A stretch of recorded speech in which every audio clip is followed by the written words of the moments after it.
Hello and welcome to another edition of Conservation Conversations with BirdLife South Africa. I'm your host, Melissa Howes-Whitecross, and I'd like to welcome all of our viewers tuning in through Zoom and Facebook Live tonight.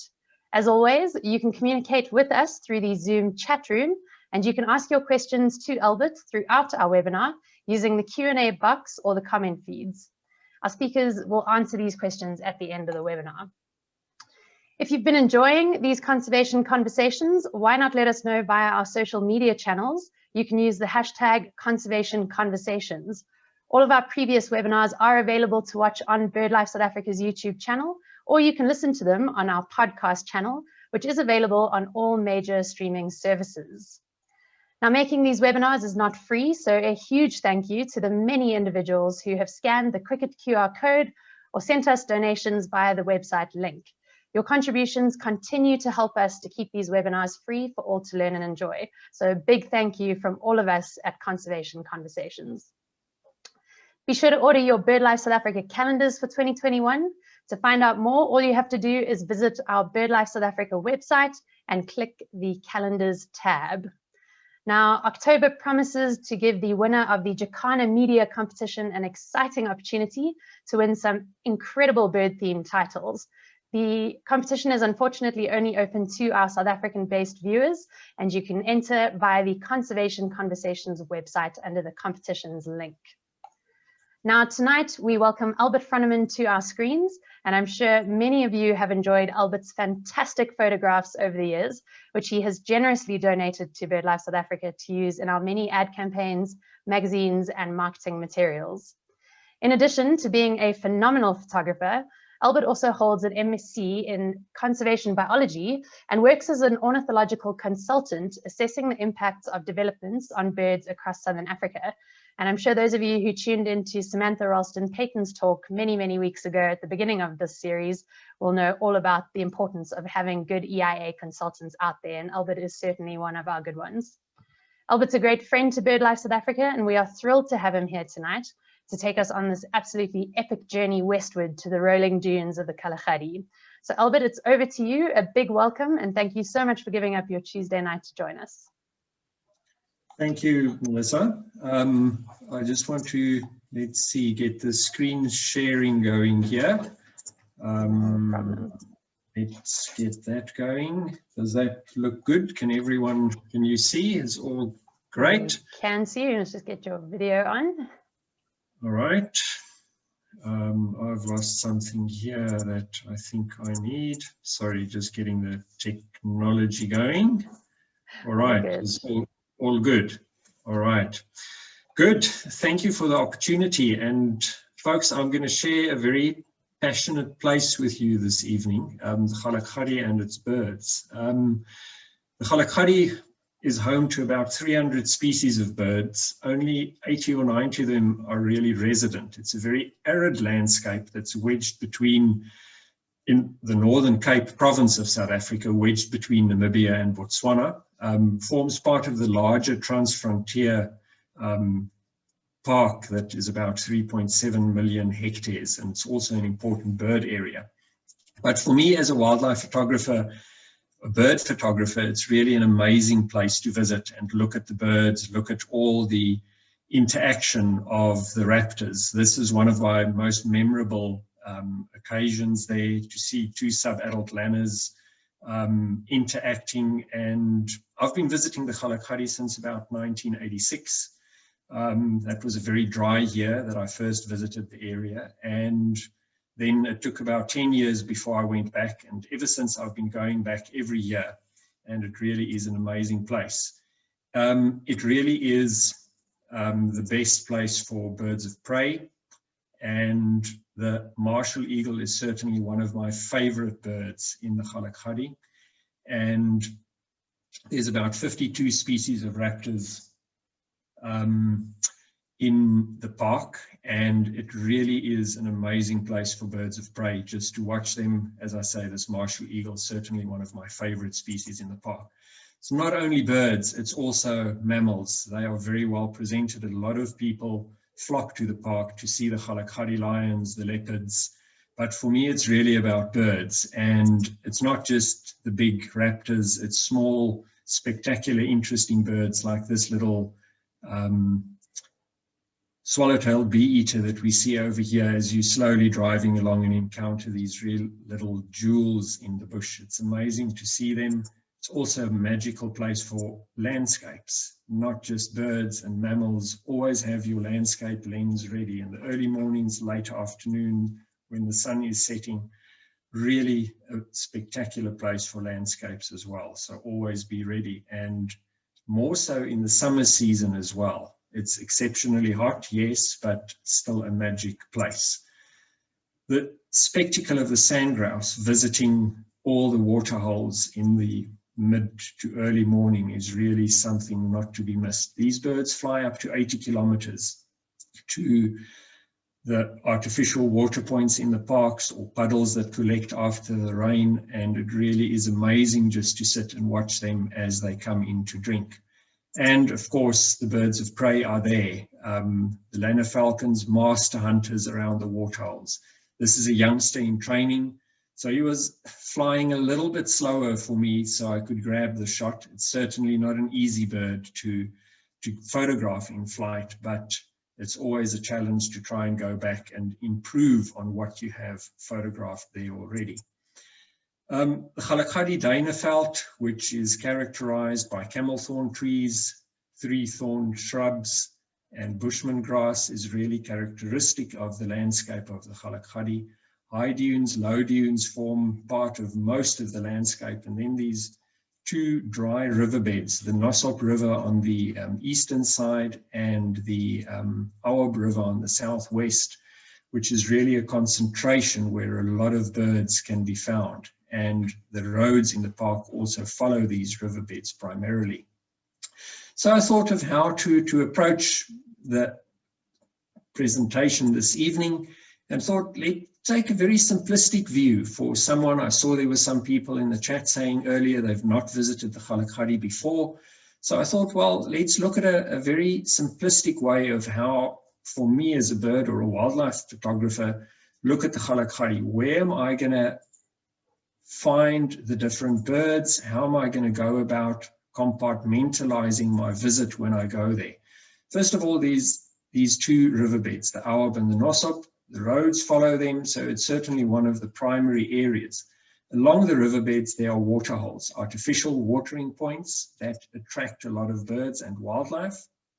Then there's the dunes, two dune roads cutting across from the riverbed on the eastern side to the southwest, Southern Dune Road, Northern Dune Road, and then of course the camps, because for bird watchers and bird photographers, the birds there are habituated to people and one can easily get quite close to them. Right, so using this classification, I'm going to talk us through these different habitats and show you some of the images that I've captured over the years visiting the park. Let's start off with the riverbeds. One typically drives slowly along these roads that skirt the edge of the riverbed, looking for birds, looking for animals. And yes, you can cover 200-300 kilometers a day racing from point A to point B. You're going to see the big birds like this martial eagle that's sitting open, showing himself to you, but it's certainly not going to be a rewarding experience for you. It's going to be a very dusty experience, and rather travel along slowly looking for the birds that you are trying to photograph. We saw that there's a lot of interested photographers, Nikon, Canon. I've purposefully not said whether the images were shot with a Nikon or a Canon, but I've included some technical data on each of the images that I've taken, or not each of them, but a good number of them, just for people to get a little bit of a better understanding of what settings I used when photographing these birds. And I don't want to get bogged down this evening just in the technicalities of the photography side, just share a little bit with you about the birds, the interesting lifestyles in the Kgalagadi, and then interspersed with that a little bit about the photography as well. So as I said, the martial eagle is certainly one of my favorite raptors in the park. And these birds breed along the riverbeds in the large camelthorn trees. This was photographed at a nest just a little bit north of Tuerafiran on the Nosop River, where the two adults were obviously bringing in dry branches to the nest. And it really is a spectacular experience. They are very, very patient birds. So you have to have a lot of patience with them, but spending time with them is really what it's about, and learning about them. Of course, the martial eagle has a dark underwing compared to the black-chested snake eagle that has a much lighter underwing. They lay only one egg, and this youngster, once it fledges off the nest, usually hangs around in that nesting territory. And this was photographed at the same nest just south of Leeudoringh, where this youngster, in a year of very good rainfall, as you can see all the flowers in the foreground, was sitting around, playing around, jumping around. Was really a spectacular opportunity to photograph this bird. A little bit onto the technical side, you can see all my Nikon lenses at the bottom there. And guys, yes, you don't need all those lenses when you go out to the Kgalagadi. But you do need a good selection of a few landscape lenses, a general purpose lens, maybe a medium telephoto zoom lens for the wildlife, more of a telephoto zoom to get into the reach of bird photography. And if you're really serious about it, something like a 500mm lens with teleconverters, which is my favorite lens for using in the Kgalagadi. Enough of the technical side, let's get back to the birds. This is an adult male bateleur taking off. Again, I think I sat with this bird for about 2 or 3 hours before eventually decided to fly. But you can see I only used a 250mm lens, so it was worth staying there with this bird until he eventually took off.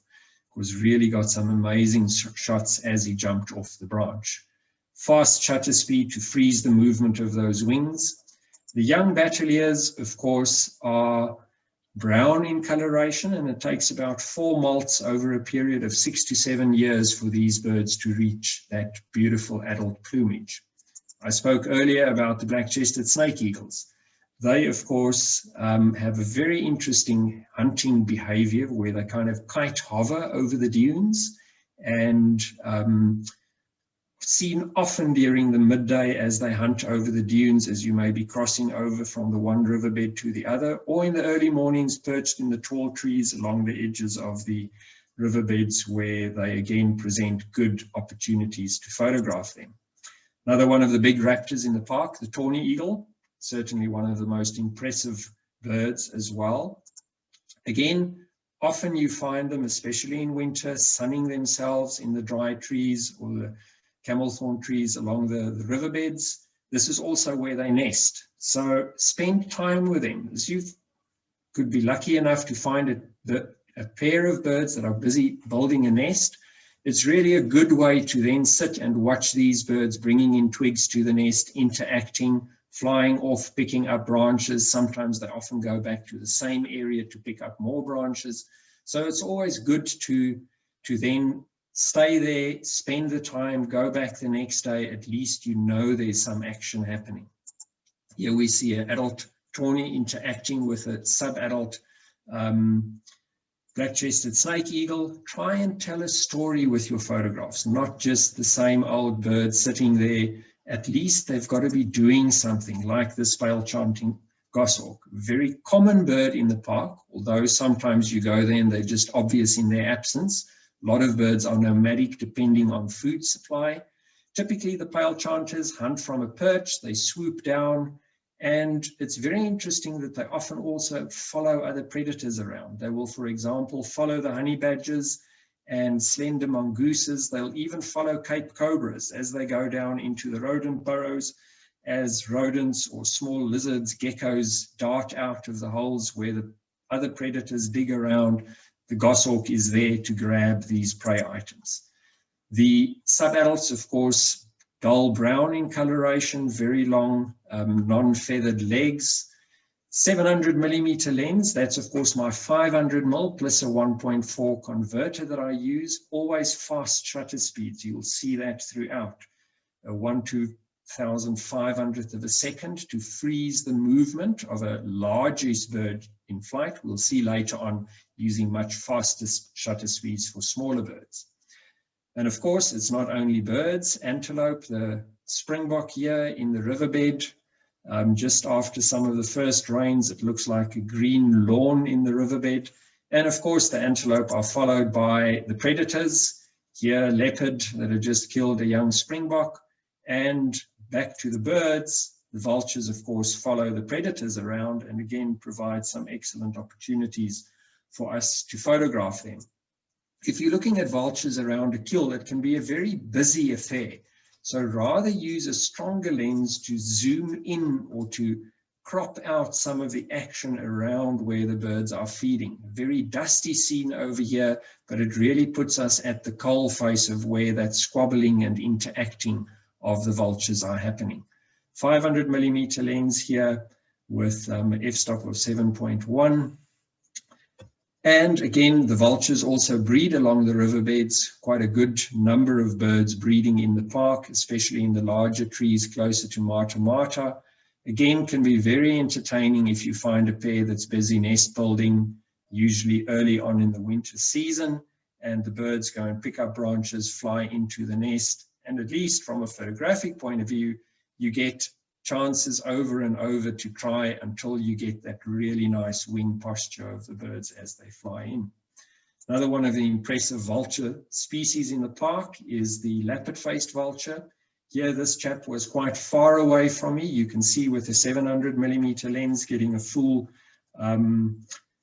wing span of the bird in over there, and it's really a nice level perspective. Although I was quite far away from the bird, it created a perspective as if I'm at the same level as the bird. So really a nice way to portray the bird as he was drying his feathers after bathing in a puddle of water that collected in the river after some recent rains.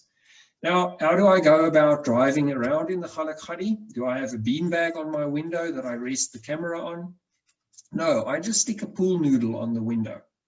Why? Because I said earlier, it's a very dusty environment. So I need to be able to be ready to shoot very quickly and drive around maybe with the window closed, and I will just quickly roll the window down, stick the pool noodle on, put the lens on the windowsill. I don't have time to fiddle and get the lens into an elaborate tripod mount, or it just consumes too much time. I want to be ready to photograph as soon as possible. So it's a quick way to be ready for the action immediately. Secretary bird here, walking around in the riverbed, classic example of the open landscape that one has in the Kgalagadi in the drier years. Then you get years that's been a lot of rain, and all of a sudden the birds just disappear as the scory busted into the long grass in the riverbed. These birds, heaviest flying bird in Africa at about 12 kilograms. They often take dust baths in the riverbeds, so in the dry winter months, really a nice way to photograph them. And then they're sometimes a little bit more obliging. Quite often when you drive up to these birds, they just turn around and start walking away from you. Yes, it does occasionally rain in the park, and usually just briefly. This was in February 2009 that the Awab River was flowing near to Tuerafiran, as you can see over here, after a night of good sustained rainfall. Sociable weavers, their big nests are very conspicuous in the riverbeds, in the trees. There's a very famous large tree just north of Tuerafiran in the Nosop River that we see over here with a very big sociable weaver nest in it. And it's an amazing accomplishment of these small birds to think that twig by twig, they build this huge nest, that they carry those twigs up there and build a nest that can weigh up to 1 ton. Interestingly enough, they also share this nest with the pygmy falcons. These birds are only about 20 centimeters big, just a little bit bigger than the weavers, and really interesting to watch them around the sociable weaver nests. And here use a 600mm lens, nicely showing the bird a little bit in his habitat. And then, of course, 2 of them together over here. Always wait for the birds to do something when you're photographing them. It's easy to get the shot just of the 2 birds sitting there. The female on the left-hand side over here has a chestnut-colored back. The male has got a just evenly gray-colored back. And of course, they share that nest with the sociable weavers. The entrance of that little nesting hole that the falcons used often becomes coated in white droppings, so it's easy to identify that. Another one of the smaller raptors in the area, the gabar goshawk, the female on the left, larger than the male on the right. And of course, only about 25 or less % of the population is melanistic. This was a very special occasion of finding a melanistic individual perched in the open for a nice photograph near to Irikaris early on a winter's morning. Ostriches, quite often they run around and interact in the riverbeds, throwing up a lot of dust, so really an amazing opportunity to get some good photographs. A little bit of a backlight situation here, more of a classic backlit shot of a flock of quilias in the riverbed in the early morning as they were coming in to feed. Usually the quilias are very nomadic in the Kgalagadi, so they will move in years of good rainfall, move out again in years when there's not that much rainfall for them, and obviously not much food left for them either. I spoke earlier about one of my small favorite birds in the Kgalagadi, the swallow-tailed bee-eater. It's a locally common resident, especially along riverbeds. They can be quite difficult to spot because although they're such brightly colored birds, they can blend in very well in that environment. And very interesting, they breed this time of the year in the road verges. So that embankment of soil pushed up by the bulldozers as they kind of pave the road and level it out ever so often. These birds tend to nest in that edge along the side of the road. So watch out for them. When you see them sitting along the edge of the road, spend a bit of time with them, and all of a sudden you'll see the one disappear into the road verge. And really a spectacular place to then set yourself up and photograph these birds as they fly into their nesting hole. You can see here again using a 700mm lens to get a nice frame fill of the bird. I know where the nesting burrow is, so I can almost pre-focus and wait for the bird to arrive. Shooting fast, 4,000th of a second to freeze the wing movement of these small birds. F10, why? To give me a little bit more depth of field, because I don't quite know where he's going to come in, and the camera may, even a Nikon may battle a little bit to accurately focus on that bird because he is so fast coming in there. Some youngsters sitting in the road, so risky business for them, these two little youngsters sitting in the middle of the road, so always be on the lookout for them, especially this time of the year. Sunset along the roads, late afternoon, and again this time of the year the Cape foxes have their dens and the pups come out to play early in the morning, late in the afternoon. Really some spectacular opportunities to photograph these little youngsters. And the Vero's eagle owls then will move out of their denser roosts in the camelthorn trees, where again one can get some nice photographs. You can see this was very late afternoon, managed only a 50th of a second, ISO 800 with a 700mm lens. I know everyone's going to ask afterwards, well, Albert, what were your settings? What are you using? I usually shoot in manual mode, but this depends on the type of camera I'm using. The more professional level cameras, I will shoot in manual, file format, always RAW. ISO typically 400 or more, or if I'm shooting in manual, I will have the ISO set on auto so that the ISO chooses automatically dependent on the shutter speed that I will set and the f-stop that I will set. Autofocus, I usually use a center sensor with an area of surrounding sensors active around it.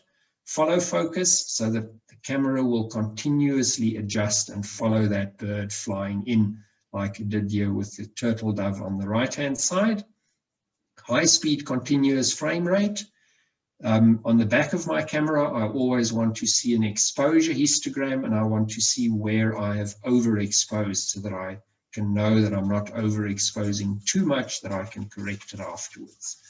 Multi-segment metering plus a bit of exposure compensation depending on the situation or the subject I'm shooting. Aperture, close to maximum. I open up because I want to try and blur that background. And even if it is a static subject sitting there, I always want 1/1000th of a second or more, preferably. Right, waterholes. There are many artificial waterholes in the park. This is 13th borehole, just south of Erika Reese, or no, northwest of Erika Reese. Favorite waterhole where you can get relatively close for bird photography. A waterhole that's quite far away is not that ideal for birds, so you need something that you can park quite close to it to even photograph birds like this Namakwa dove that came in to drink.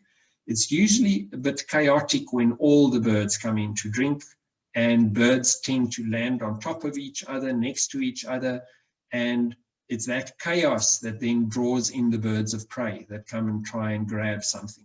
And then there's quiet for a couple of minutes before the small birds start coming in again, and then the lanner takes another strike.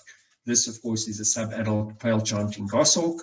And during the rainy season, large puddles of water collect in the road itself, creating a really unique place to photograph birds. This booted eagle was encountered bathing in the middle of the road, so really a nice example of seeing this bird. Stayed quite far back, used a 500mm lens plus a 2x converter, because I've had so many instances, I'll just go a little bit closer and then the bird takes off. So rather use a stronger lens, keep your distance, don't disturb the bird, and then you get the nice photograph. Similar situation here with a Montague's Harrier in the far north of the park, near to Grootkolk, also drinking in a puddle of water in the road. So it's not a matter of if it's going to rain, you're going to see less birds in the area. There's really, when the rains come, they draw in all the birds, and even at the main waterholes, there may not be that many birds. The birds are actually coming to drink in the road right next to you. Abdom storks will move in large numbers in years of good rainfall. This was photographed up at Nosop a couple of years ago. And then at the waterholes, it gives you time to experiment, even with common birds like this Cape starling. Only a 400mm lens, trying to get a bit of action of a common species, 3,200th of a second as the bird is jumping around, trying to get some action shots of the bird.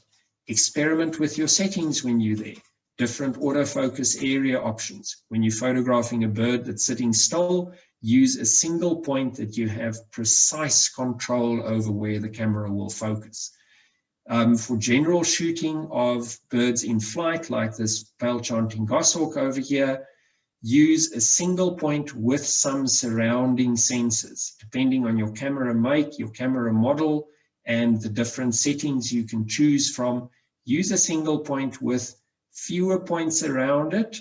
If your camera is more advanced, you can go for more points around it. Usually the wide area or the autofocus areas becomes more complex because the camera has to ask that many questions before it comes up with where it has to focus, and by then, regrettably, the bird has moved off.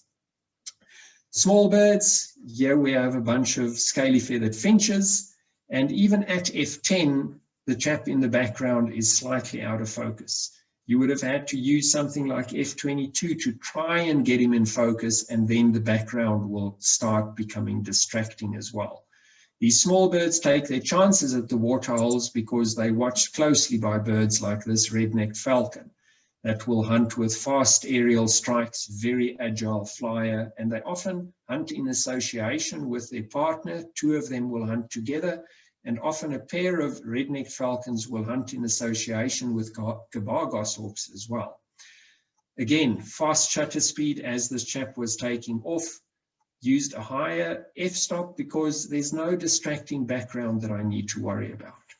And then, of course, the spectacle of the sandgrouse coming to drink at the waterholes. These birds take off explosively. It's really a challenge to photograph, and when you sit there, you may take 2,000 images. Fortunately, it's digital, and you may have 4 or 5 where you've got the bird in the frame, and now you're still looking for a nice posture. So when you look at an image like this, you just realize how many misses go into finding a really nice shot of a bird taking off like this. Again, choose a lens that allows enough space, because you don't want to end up just with tails and feet of sand grouse. You want the whole sand grouse, the water trailing from where it took off, fast shutter speed, 4,000th of a second, to freeze that movement. Fortunately, the Kgalagadi, as Melissa mentioned at the beginning, has very, very bright and good lighting conditions. So it really is easier to maintain these fast shutter speeds. A little bit later in the morning, about an hour after the Namakwa sand grouse, the virtual sand grouse start arriving. Here we see 3 of them coming into land. Again, a high-ish f-stop, 4,000th of a second, to freeze the movement of these birds.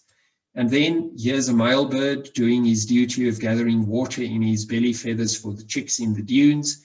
These birds will fly up to 50 to 60 kilometers to come and drink at these water holes. Of course, they are watched closely by the lanner falcons that hunt around. This is a youngster, and here was a kill by an adult. Now, unfortunately, this is happening away from me, so there's always a reason to go back to the Kgalagadi. So hopefully next time the bird will oblige and strike that sand grouse flying in towards me. Interaction between a lanner and a booted eagle. Be careful not to always use the strongest lens you have, because then I might have had a lovely booted eagle or half a booted eagle and half a lanner falcon. Leave a bit of space if you anticipate that there's going to be action. Yeah, it's difficult to know when that action is going to happen or that interaction is going to happen. But these days with high resolution cameras, at least we can crop more easily. So rather leave a bit of space around your subjects. And when the small birds are flying in and out of these waterholes, it again creates a unique opportunity for you to pan with the birds, get a bit of movement. Yeah, I shot at f22 at a 60th of a second, panning with the birds to get a motion blur of the wings of the birds, just to create a bit of a different effect of these red-billed quilias as they were flying in and out. Now, last year in November, it was exceptionally dry in the park, and at the 13th borehole, we were watching this Cape crow where he was busy hunting small birds. So he would literally march up to the edge of the water over there and sit and watch the small birds as they come in to drink, and he would just grab one. The small birds did not expect the crow to be a danger like the lanner falcon. If the lanner falcon was sitting there, no small birds would come down. So he would just grab a small little bird and carry it away, eat a little bit, and then bury it. Walk back to the water, in amongst the small birds, take the next victim and come and bury him as well. Really interesting behavior of this Cape crow. Dunes. The dunes is another very interesting and important and a very large proportion of the landscape in the Kgalagadi. This is a typical view of the dunes photographed from the Kgalagadi Wilderness Camp. And people tend to overlook the dunes and just try and race from the one riverbed, the Nosok, across back to the Aoab. We've just got to get across this 50 kilometers of dune road and forgo a lot of very interesting opportunities in the dunes. Here found a martial eagle perched in amongst the dunes, hunting from there. Greater kestrel flying over the dunes, 4,000th of a second, small raptor flying fast. You need fast shutter speeds. Black-winged kite over here, 700 millimeter lens, f8, 4,000th of a second, bobbing his tail up and down. Some years you will arrive in the park and there's just black-winged kites everywhere. Other years, obviously better conditions elsewhere, maybe northeast into Botswana, and the birds remain there. And of course, all these raptors are after the rodents. Bronze whistling rats over here, 2 little youngsters staying very close to their burrow. So when you're in the dune roads, don't only look for the birds or the gemsbok, look for these small little bronze whistling rats, really cute little animals, and spend some time. The pale-chanting goshawks also spend time, of course, walking around looking for these. This was, again, after some good rains in the dunes. You can see the double-key flowers, really for a spectacular bird in its environment shot over there of the pale-chanting goshawk. Northern black corans, do these impressive display flights, but they are such challenging birds to get good photographs of when they do these display flights, because they take off next to the road and then they fly half a kilometer into the dunes and then they land there doing their spectacular drop-down display. So it's difficult to judge when a bird is going to take off 500 meters from you and then where is he going to fly towards you. So I'm still waiting for one to do something different that I can get a good shot right next to the roads. The birds perched, yes, easier. The males very conspicuous, often sit right next to the road, providing for some nice spectacular opportunities to photograph them. Fawn-colored larks, also fairly common in the dunes, but actually easily overlooked. It's an endemic bird and they're always in the sandy patches in the dunes, and not that easy to spot. But again, a nice shot showing the bird in his environment. Even when I'm photographing a small bird in the Kgalagadi that's just sitting, I'll maintain a fast shutter speed because the light is so good, I can do that. And I'm ready for, if something happens, all of a sudden there's a martial eagle flying over, I just can lift the lens and shoot on. Field techniques: understand the birds that you are photographing. Look for concentrations of activity. As we said, the small birds coming in to drink at the waterholes. The flight direction in relation to the wind. All the birds of prey will always take off into the wind. Birds are creatures of habit. They will do the same thing again and again. The bee-eaters will come and perch on the same branch near to their nest. So choose the branch, wait for the bird to come there, rather than reversing, forwarding, up and down, trying to follow the bird. Choose your position carefully, look at the background, look at the subject behavior, try and capture some of that behavior. Like this capped wheat ear feeding in amongst the dibblekey flowers, wait for that special moment. Just the bird sitting there on the red desert soil is not that impressive compared to him walking in amongst these flowers. And the more you practice, the luckier you get, but you've got to be there and you've got to have the good, correct equipment, whether it's Canon or Nikon or Sony or Pentax, they all deliver good results. It's important that you have the right birds in front of you to photograph, like this little swallow-tailed bee-eater again that leads us into the last section dealing with the rest camps. There's about 9 rest camps in the park and several, 3 lodges and then several picnic sites. Now, all these areas provide really good areas for you to walk around. The birds are habituated to people, so you can get much closer to them. You can get to their same level, like I did here with this crimson-breasted shrike in Irikaris, where he was busy pecking away at a caterpillar. And really an interesting shot of, yes, a difficult bird to photograph, but also doing something. And it doesn't need to just be a good or an action type shot. It can be a static shot of a really pretty bird like this ground scraper thrush, late afternoon in Mata Mata. Now there's some discipline to not go out on a game drive in the Kgalagadi and stay in camp and walk around and photograph birds. You still do walk away with some really nice images of birds you otherwise may have overlooked. 700mm lens over here, slowish shutter speed because it was very late afternoon, ISO 2200.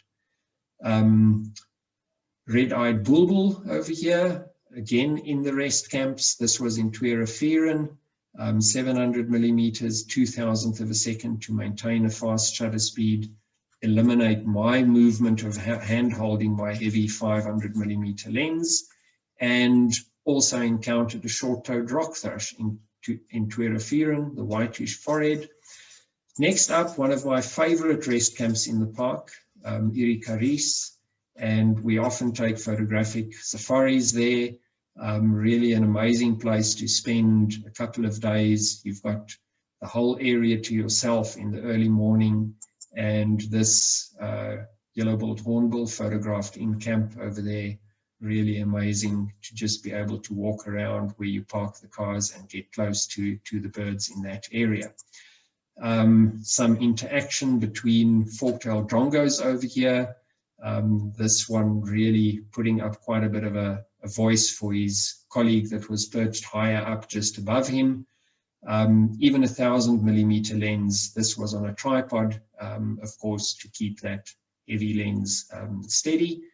And often from the rest camps, the bigger rest camps, you can do night drives where you will encounter birds like the spotted eagle owl, yes, and all the other predators and interesting things you will see at night, or just in camp, the western barn owl over here at Irikaris, and the Vero's eagle owl on the left-hand side there, photographed in Mata Mata rest camp.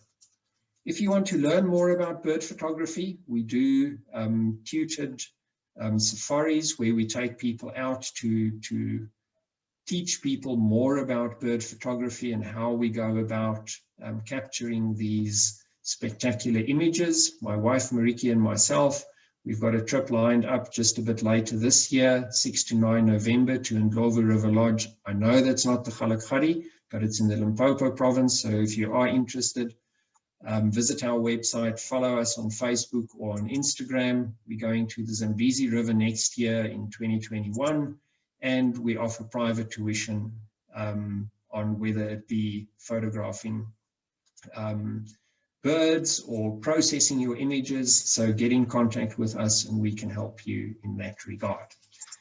Right, thank you very much. Melissa, I believe you are going to field some questions. Yes, thank you, Albert. And that was absolutely phenomenal, my word. You are an extremely talented man with your camera. So thank you so much for giving us that absolutely wonderful adventure out into the Kalahari.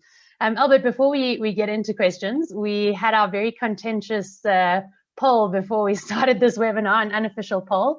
And I can now share with everybody the results of that poll. Much to my dismay, Canon winning it with a 57% majority. So Canon pipping Nick on there at the end. But yeah, just some fun, and thanks everybody for sharing your preferences with us. And yeah, always nice to see what everybody's using out there in the field. But before we get into those questions, we've got an amazing lineup of speakers coming up. Be sure to join us for another photography talk next week if you enjoyed this one. Richard Flack's going to be in the house, and those of you who do know Richard will know that he is the master of habitat shots, and he really does have a unique technique, and he's going to be telling you all about how to push the boundaries of your bird photography. And we'll also be having the Zeiss competition running, so if you tune in, you could be the lucky winner of the Zeiss hamper. So Albert, we're going to move on to some questions. And we've got two here asking what your favorite time of year is to visit. And that's from Nicolette Forbes and Noreen Broomhall. I knew that question was going to come up, Melissa, because everyone always asks, and I always say any time of the year. I've yet to find a season that the Kgalagadi didn't deliver. But if I have to choose, and it's difficult to time it correctly, but to be there during the rains and shortly after the rains is certainly for me one of the favorite times to be there. Least favorite, I suppose, is in exceptionally dry conditions, but then again everything is concentrated around the waterholes, so it is worth it to be there as well. But yeah, for me still, I would say summer and during the rains. Fantastic. And for our international viewers who are not that familiar with South Africa's seasonal rain patterns, rough months, that would be a good chance to try and catch those rains? That would be anything from January through to, I would say, about March, April. Brilliant. Thanks, Albert. Now, Andrew de Block is asking whether you've got any good tips or tricks in terms of using teleconverters. He's always been a bit wary of putting lower quality glass onto the end of a lens. And obviously he wants to get some extra magnification, but doesn't want to compromise his photographs. So do you have any tips and tricks for teleconverters, please? Tips and tricks for teleconverters? Yes, seeing that most of the people are shooting with Canon, it seems. If you're using a Canon lens, use a Canon converter. make very sure that your lens is compatible with the converter. Same for Nikon. If you are using a Nikon lens, put a Nikon converter on it. But the internet is full of resources and information. Read up about whether your lens is suitable for converters. If, for example, you've got, let's pick on the Nikon guys, a 200 to 500 millimeter zoom Nikon lens. That lens is not going to do well with a converter because it already is a glass sandwich. It contains many glass elements, and Andrew, now you're putting more glass at the back of that. You are compromising quality.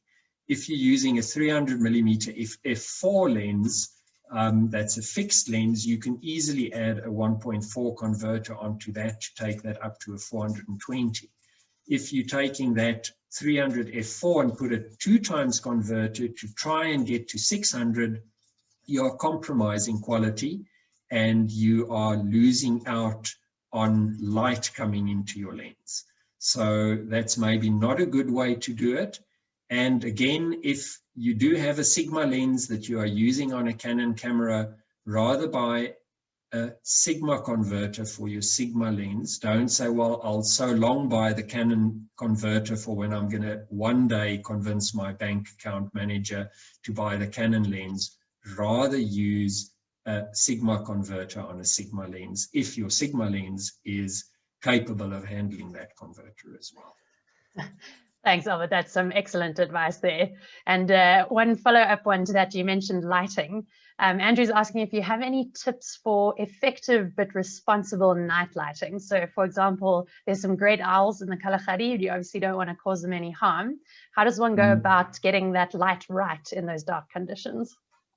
Yeah, it's a challenge, Melissa, and it's often a concern for us, you know, if we're a whole group of people and everyone is bursting away with strong flash guns on the cameras, and one has to ask what is the effect on the birds.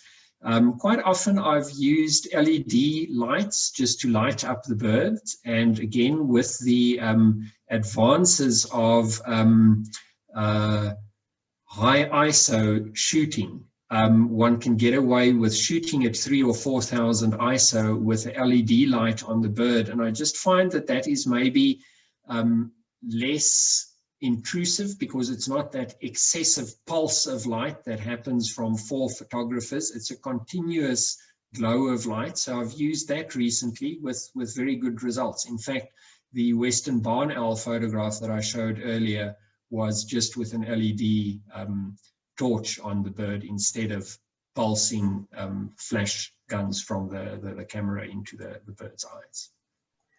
Brilliant. Thanks, Albert. And a follow-up to the light question now in the daytime, Anthony is asking, do you ever use full flash during the day to try and deal with some harsh lighting conditions? Yes, I do. It's a challenge, especially in the Kgalagadi, because sometimes you've got exceptionally bright backgrounds. And now to use full flash in a situation like that can be difficult, but it's worth experimenting with it. And but again, the modern day sensors on the cameras allow you so much latitude when processing your photographs that you can often recreate that effect. So it depends. Do you want to be a purist and try and get it correct in the field? Then you can definitely use full flash. It does entail a little bit more of a setup, but it's worth experimenting, and I do often use it, yes. Thanks, Albert. Now, Eileen's saying in the golden age of photography, i.e. no digital cameras, there was a big emphasis on capturing eye shine. How important is it to capture eye shine now with digital photography? And can you add eye shine afterwards, or is it not worth it? It's always best to still have that catch light in the eye. It certainly puts life into your photograph, and adding it in afterwards, well, now we're into the whole debate of what is acceptable or not. And I don't think we should open that can of worms. Yeah, probably not. It's probably not. That's a bigger debate than Canon or Nikon. But I mean, still, with digital, it's so easy to just take a burst of images and you will have in one of those a nice catchlight in the eye, or wait for the bird to look up. And it's often the case when you're adding in that catchlight afterwards, someone that has a sharp eye and knows what they're looking at and where the angle of the light and the bird comes from is going to say, but that looks unnatural. So it is almost as much a form of art to put that catchlight in that it maintains a natural look.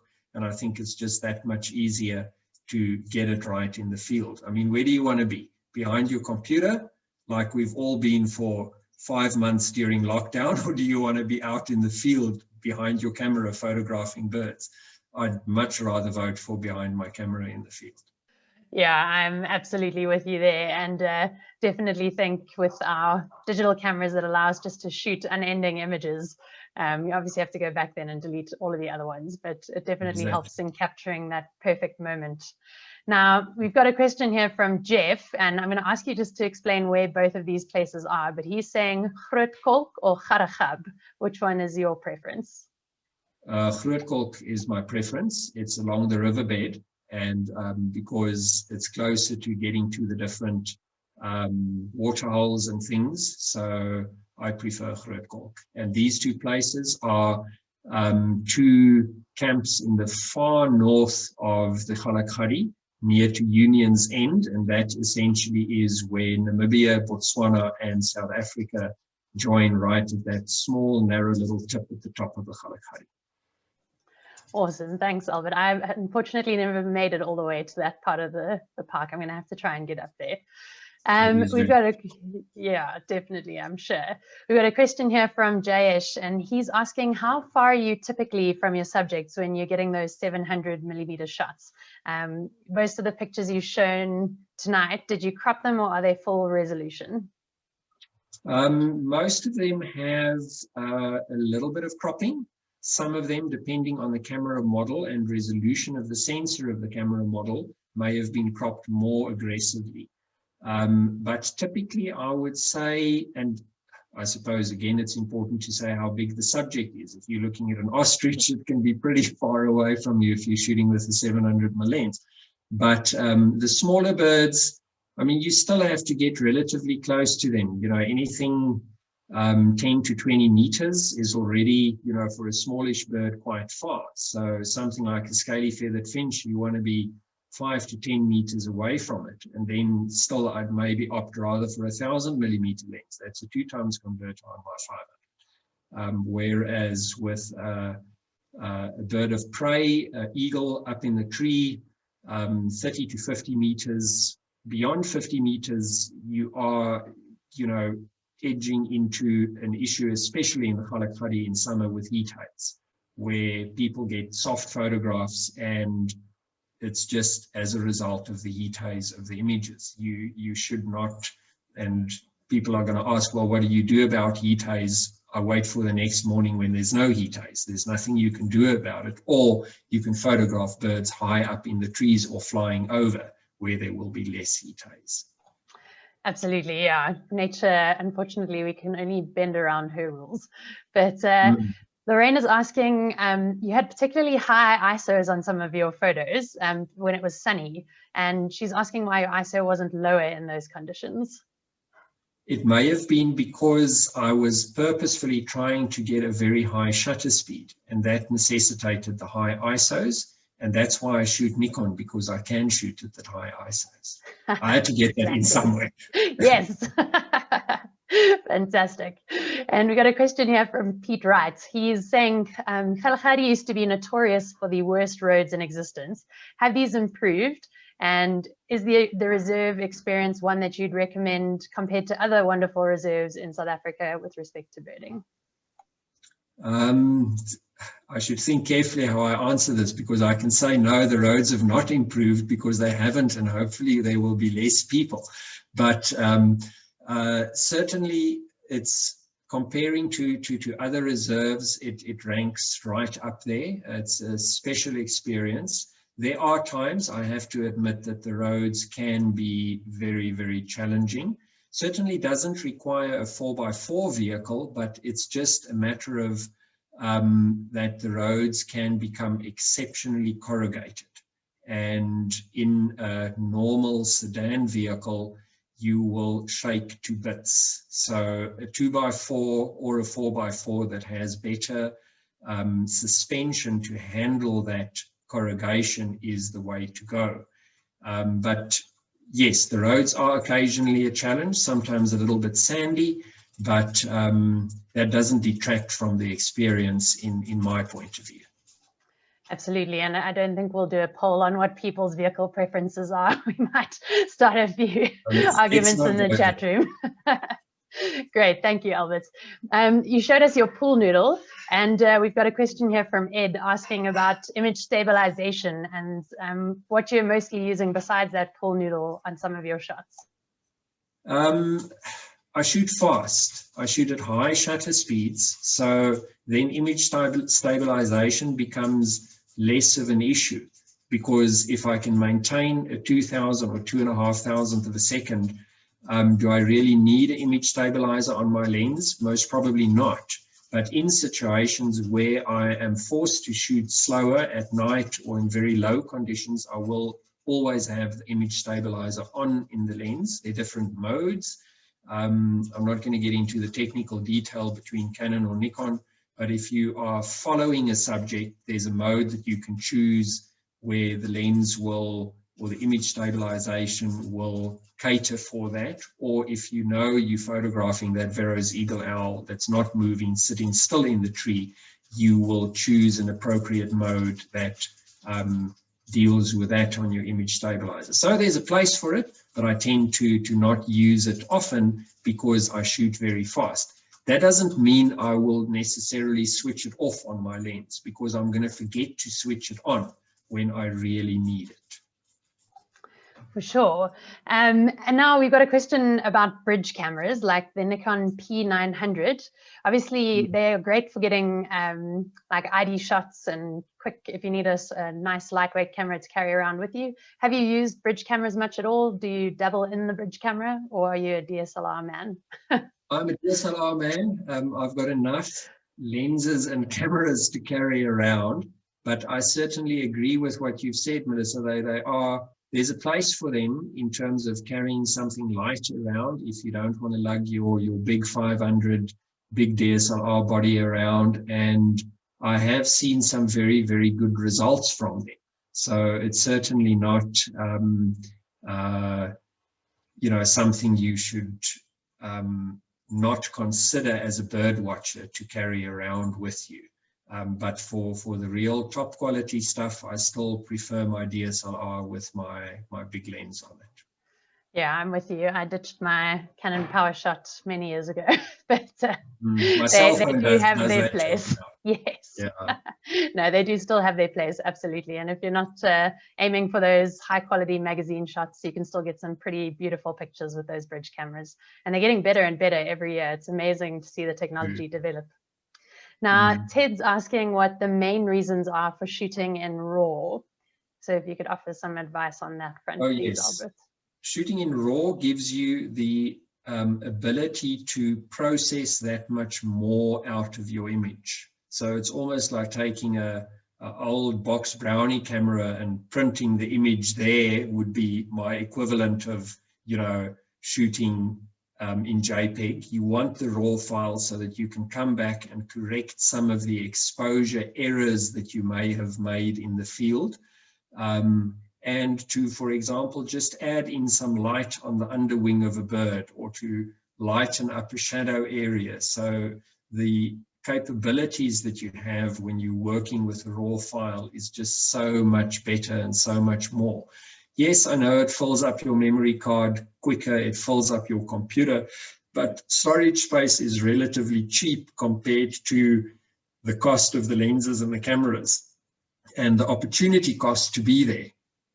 And to now shoot in JPEG and not be able to muscle a little bit more out of that image, you really need to shoot in RAW to get the full benefit of your camera and of your lens.